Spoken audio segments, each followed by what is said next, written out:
Assalamualaikum sahabat-sahabat.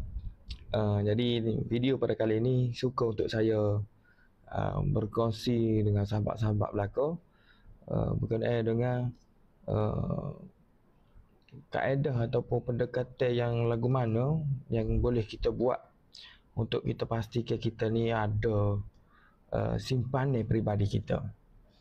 Baik, masalah nyimpan ni bukan masalah individu, bukan masalah dia tu tak boleh nyimpan, dia ni tak boleh nyimpan, ada saya tak boleh nyimpan, sahabat-sahabat tak boleh nyimpan, ada.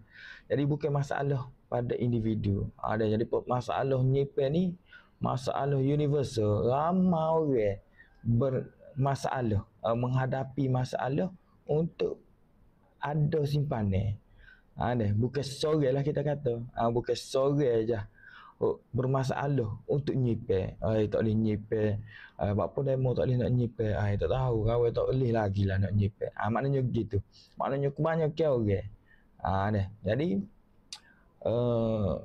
tipsnya saya nak berkongsi dengan sahabat-sahabat.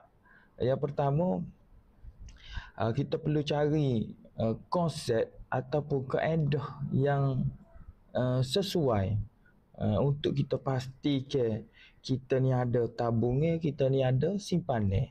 Jadi konsepnya kita kena cari kaedah iaitu konsep menyimpan, kemudian kita lupa. Maknanya kita simpan dan kita tak ingat. Jadi kita kena cari gapo penyelesaian untuk selesai masalah ni, iaitu kita cari kaedah kita nyimpan. Maknanya kita simpan benda tu tidak bawa menjadi kita teringat seumur. Dan yang kedua, kita kena pastikan kita jangan tunggu duit lebih untuk kita nyimpan. Maknanya bila boleh gaji, jangan tunggu hujung bulan untuk kita nyimpan. Bukan kita tunggu baki daripada gaji kita ni, hujung bulan baru kita nak nyimpan. Jangan. Maknanya kita kena nyimpan dulu baru berbelanja. Jadi kedua-dua kaedah ni, sahabat-sahabat boleh guna tip ataupun jalan penyelesaiannya kaedahnya menyimpan emas fizikal. Maknanya kita simpan emas. Simpan emas ni lagu mana? Menepati dengan konsep tadi, iaitu kita simpan kemudian kita lupa. Yang maknanya kita beli emas hari ni, biasanya kita tak ingat dah. Kalau kita konsisten istiqamah simpan seumur, contoh sebulan 1 gram, sebulan 1 gram, biasanya penyimpan emas ni dia tak ingat berapa gram, berapa nilai semasa, dia tak ingat. Ataupun setengah tu dia boleh tahu berapa gram je. Kalau kita top up melalui akaun JAP ni, kita boleh tengok berapa baki akaun yang dia tunjuk ke kita. Dalam akaun kita tu dia tunjuklah berapa gram simpanan semasa kita. Tapi tidaklah kebanyakan orang yang menyimpan emas ni, kecuali ejen-ejen ataupun dealer-dealer sahaja yang ambil tahu berkenaan perubahan harga emas semasa. Jadi kalau penyimpan emas ni biasanya dia tak ambil tahu.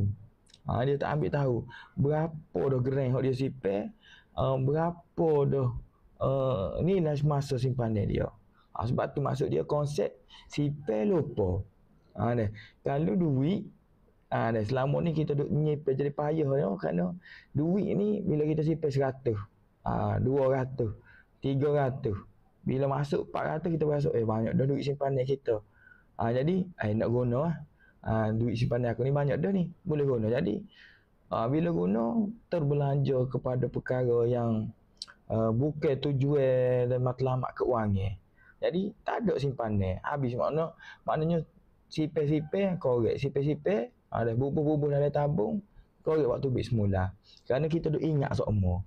Jadi kalau simpan emas ni, simpan kita lupa, kita tak ingat, kita tak ambil tahu pun berapa gram, kita tak ambil tahu pun harga emas masa. Tunggu sampai masa kita perlu kepada duit, barulah kita ambil tahu, mahal lah ni rupanya 1 gram 500, dulu beli 100 setengah je.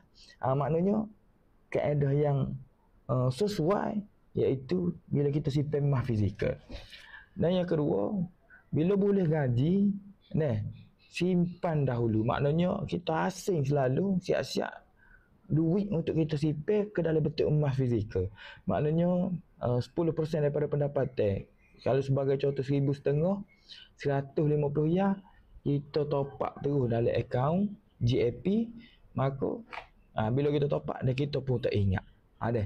Jadi solusinya dan jalan penyelesaiannya insya-Allah dengan menyimpan emas ni, kita menggunakan kaedah simpanan emas ni mampu membantu kita dan memastikan untuk kita ni ada tabungan dan juga ada simpanan. Kerana mengikut kajian ramai rakyat Malaysia ni lebih 90% ni tak nyimpan. Dan juga mengikut kajian juga 75% rakyat Malaysia ni dia tak ada simpanan walaupun 1,000. Makna kurang-kurang 1,000 ya ada dalam simpanan ni tak ada. 75% rakyat Malaysia tak ada simpanan. Jadi semoga perkongsian pada kali ini memberi manfaat. Semoga memberi pencerahan kepada sahabat-sahabat semua untuk memulakan tindakan yang bijak untuk pastikan kita sediakan tabung simpanan kita, tabungan kita untuk kita menghadapi sebarang risiko keuangan ataupun risiko ekonomi.